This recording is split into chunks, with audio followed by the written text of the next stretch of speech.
Cause I'm an island boy, and I've been trying to make. Oh, I'm an island boy. Then they start kissing each other.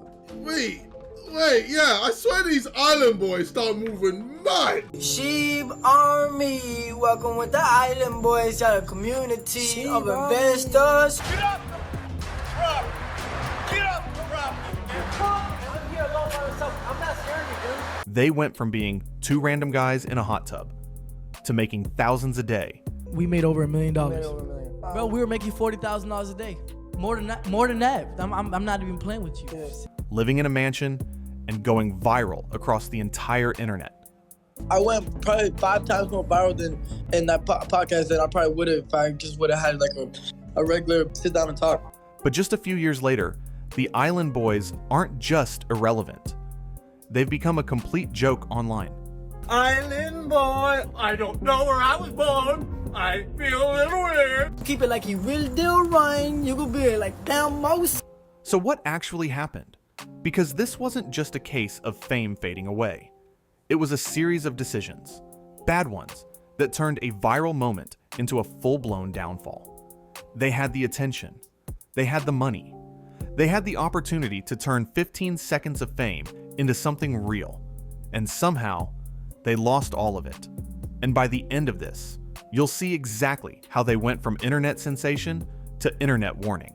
It all started with a clip that was never supposed to be this big. Out of nowhere, the Island Boys uploaded a short video of themselves sitting in a pool, freestyling a song that honestly made no sense.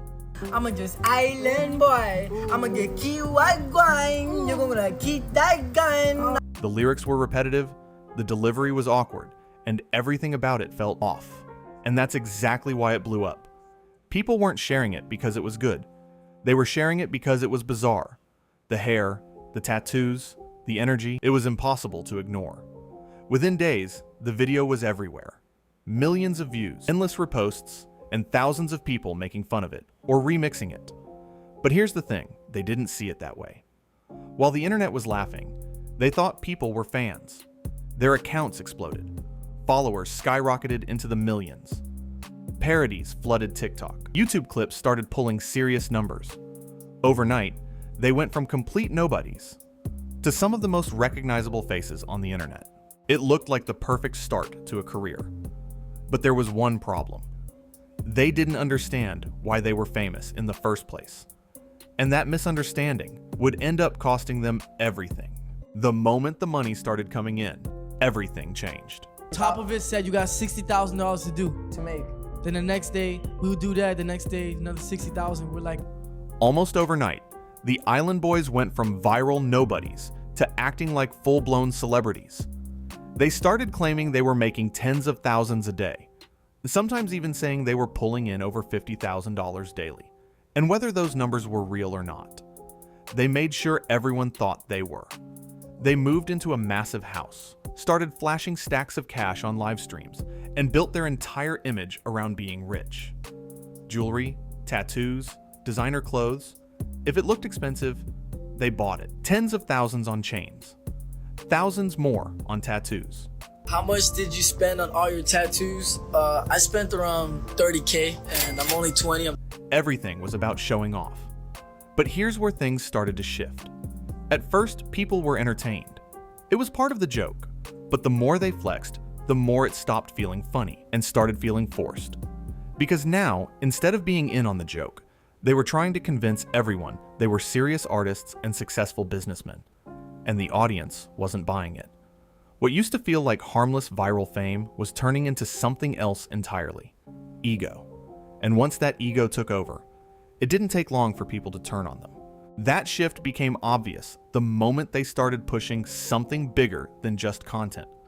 At the height of their fame, the Island Boys began promoting a crypto-style project, hyping it up as a massive opportunity. They talked about 100 times gains, huge upside, and getting in early, basically selling the idea that anyone who followed them could make serious money.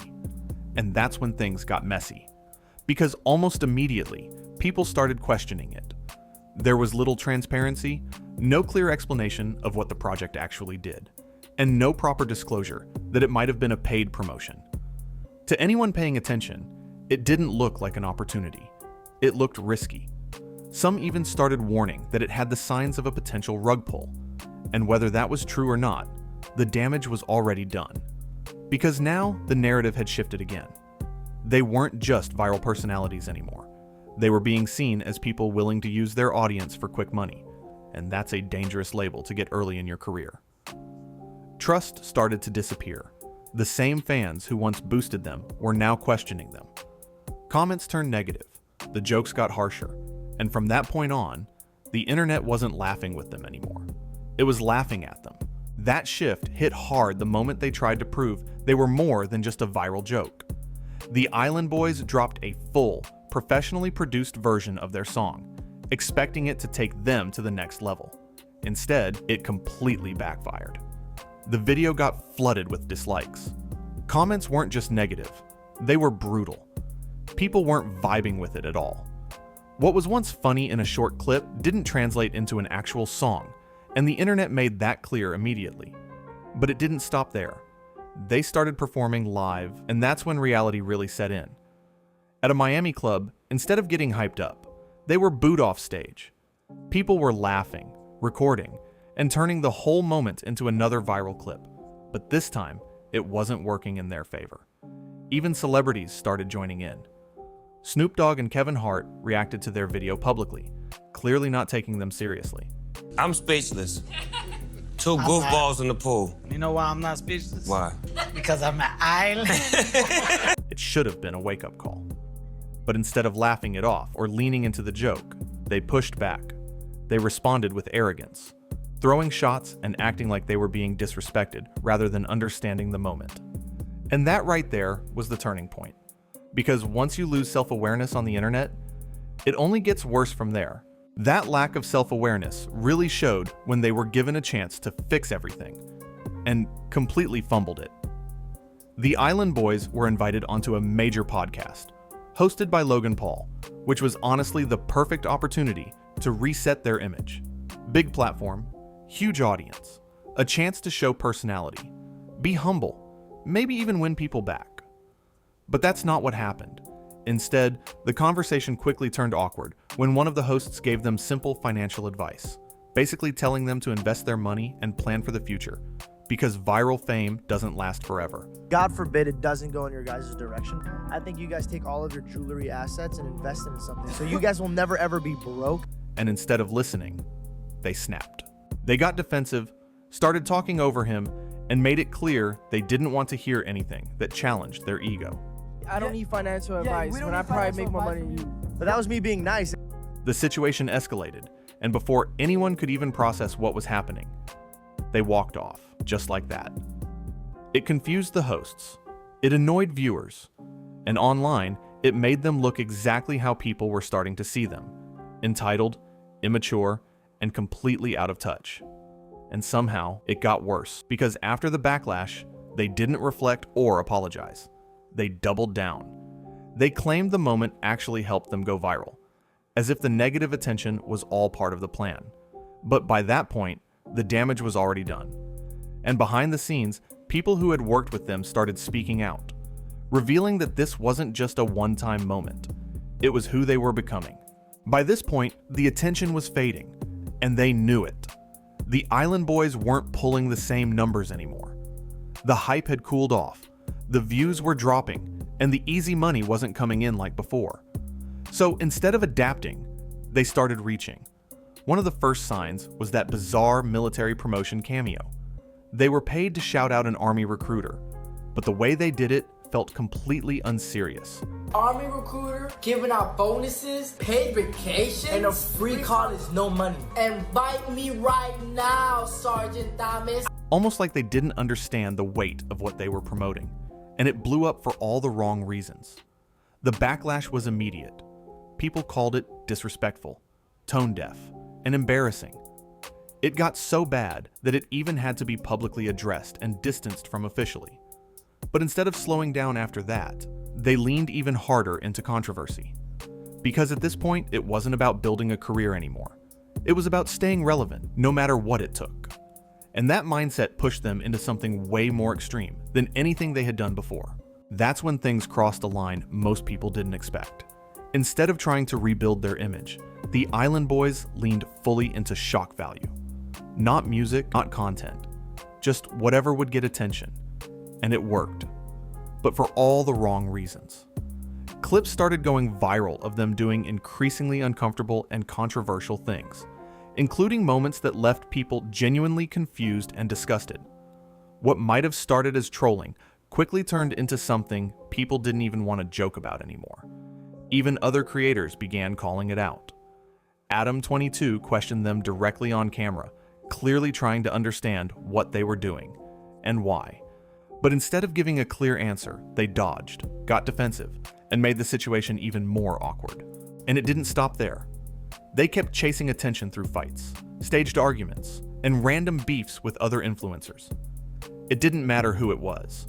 If it could get views, they were involved.